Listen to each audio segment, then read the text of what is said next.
Someone must answer for this. In Afikpo, there was a drum no one ever touched. It stayed inside a small hut at the edge of the village. No one played it, no one prayed to it, but everyone feared it. Because whenever the drum sounded, someone in the village always died. This had happened many times before. So when people heard the drum, they didn't ask if someone would die. They only waited to see who it would be. This was the village where Obinna was born. Obinna was the son of a drummer named Okorie. His father did not play sacred drums. He played message drums. Drums used to warn people about danger, floods, or important gatherings. When Obinna was young, he sat beside his father and watched him play. But his father never rushed him. He would strike the drum once, Do you then hear stop. it? Do you hear it? His father would ask. When Obinna nodded, his father would say gently, No, you hear the sound. Listening comes after. The sacred drum in the hut was never touched, not even by his father, but the way warnings worked was the same. When Obinna was 10 years old, his father died suddenly. The village mourned for a short time, then moved on. But Obinna did not. He stayed close to the drums and learned to be quiet. That was how he learned to listen. As Obinna grew older, he met a girl named Amaka. They met at the river where villagers fetched water. Amaka was bold and outspoken. She asked questions people were afraid to ask. Obinna was calm and observant. He noticed things people ignored. They became close.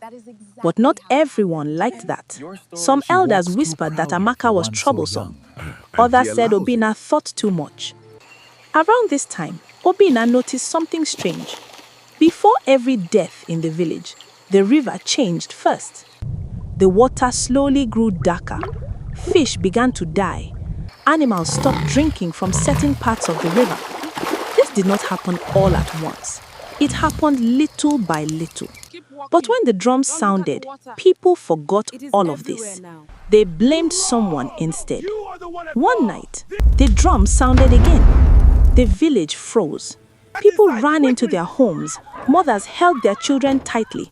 Men grabbed weapons even though there was no enemy. An elder shouted, Someone must answer for this. Slowly, people began to look at Obinna. Amaka held his arm and whispered, They will blame someone. They always do. But Obinna felt something different. So he walked toward the hut. He did not touch the drum. He did not pray. He listened. What he heard was not anger. It was exhaustion. The drum is tired, Obinna said quietly. The next morning, Obinna spoke to the elders. He said, The river has been damaged, not by spirits, but by us. At first, the elders dismissed him, but Obinna continued. Bodies had been buried the wrong way. Blood had entered the river where it was forbidden. Fish had been dying weeks before the drum sounded. When the drum answered, Obinna said, We blamed a person instead of our actions. The elders became angry. They said he was insulting tradition. Amaka stepped forward and said, If listening is a crime, then punish us both. The elders decided to see the river themselves. When they arrived, they saw the truth. The water was polluted. Dead fish floated on the surface. The smell of decay filled the air. No one spoke. The village cleaned the river. They corrected their burial practices. They changed how they treated the land. No one died, and the drum never sounded again. Years later, people in Afikpo still argue. Some say the drum predicted death. Others say it warned the village before death could happen. But everyone agrees on one thing. The drum never changed. The people did. And it all began with a boy who learned to listen.